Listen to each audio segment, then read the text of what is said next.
ada beberapa wasiat dan nasihat yang disampaikan kepada kita. Di antaranya adalah kalian harus tahu, pondok ini dari mulai tanahnya, bangunannya, mobil-mobilnya semuanya bukan dibeli dengan uangnya pondok semua, atau uang donatur semuanya, tidak. Tapi ada uangnya Abi di situ. Abi sebagai seorang kiai, seorang ustadz, seorang mudirul ma'had, banyak para wali santri yang datang kepada Abi ngasih hadiah, itu pribadi untuk Abi. Abi juga berdakwah di mana-mana, Abi dapat hadiah, itu juga pribadi untuk Abi. Tapi semuanya itu sudah Abi gabungkan dengan uang pondok. Dan dengarkan ikrarnya Abi. Abi berikrar bahwasanya semua yang Abi miliki di pondok ini maupun di luar pondok ini semuanya Abi wakafkan untuk Allah dan Rasulnya. Di saat itulah kemudian beliau masih sempat berkata begini, tapi jangan sampai kalian kemudian merasa bahwasanya Abi ini adalah orang tua yang jahat karena tidak meninggalkan warisan untuk kalian. Karena Abi ini begini karena sebagai ayah tugasnya Abi bukanlah untuk mencarikan rezeki buat kalian. Yang memberikan rezeki Abi dan kalian semuanya itu sama, yaitu Allah. Urusan rezekinya Abi itu Allah yang menanggung. Urusan rezeki kalian juga Allah yang menanggung, bukan Abi. Tugasnya Abi sebagai ayah adalah bagaimana caranya supaya mendidik anak-anak Abi semuanya itu menjadi anak-anak yang soleh dan solihah. Dan Abi yakin pada saat itu beliau katakan, ya semoga seperti keyakinannya. Abi yakin kalian semuanya insya Allah soleh dan solihah. Abi didik sendiri di pondok ini. Setelah itu Abi kirim ke Mekah, Abi kirim ke Madinah, dan sekarang kalian sudah kembali kepada Abi. Kalau sudah soleh, Abi nggak khawatir lagi. Mau kapan saja meninggalnya, tidak meninggalkan harta, sama sekali Abi tidak merasa khawatir. Kenapa? Abi sangat berpegang teguh dengan dua ayat dalam Al-Quran.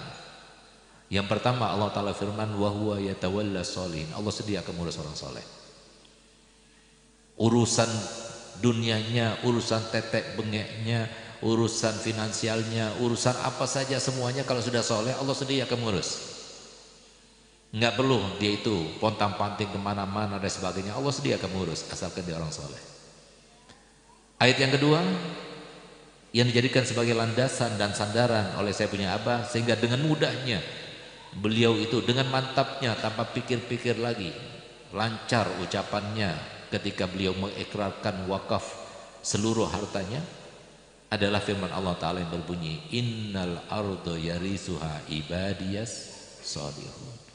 Sesungguhnya bumi ini dimanapun kita berpijak, sebagai apapun kita, apapun modal yang Allah berikan pada kita, tidak akan kita menikmatinya.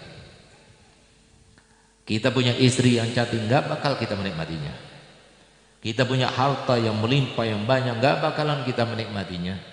Kita punya gelar, kita punya jabatan yang tinggi sekalipun, tidak akan kita menikmatinya dalam arti membahagiakan kita, kecuali kalau kita orang soleh. Karena Allah Ta'ala sudah menyatakan bahwasanya bumi ini yang menikmatinya hanya orang soleh.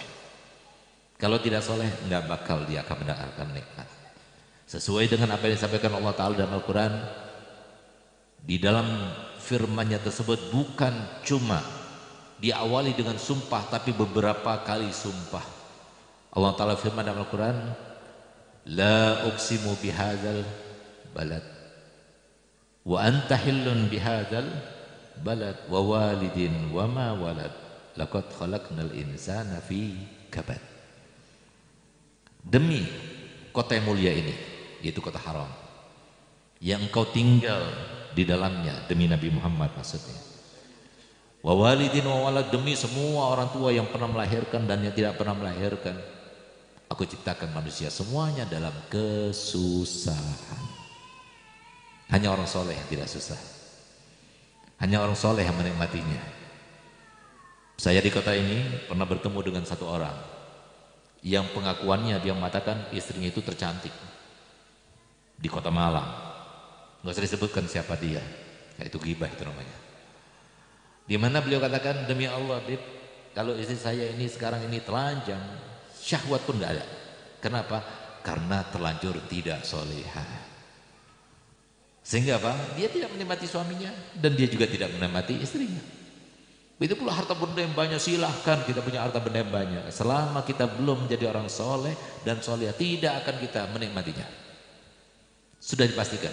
Allah yang punya dunia ini, Allah yang punya langit ini, Allah menciptakan manusia ini, Allah menciptakan modal semuanya, maka Allah pula lah yang sudah menyatakan di dalam Al-Qur'annya tidak akan menikmati kecuali hanya orang soleh saja. Sehingga tidak ada majelis yang lebih baik daripada menjadikan orang-orang yang hadir itu orang soleh, supaya mereka bahagia. Karena bahagia itu yang kita cari-cari.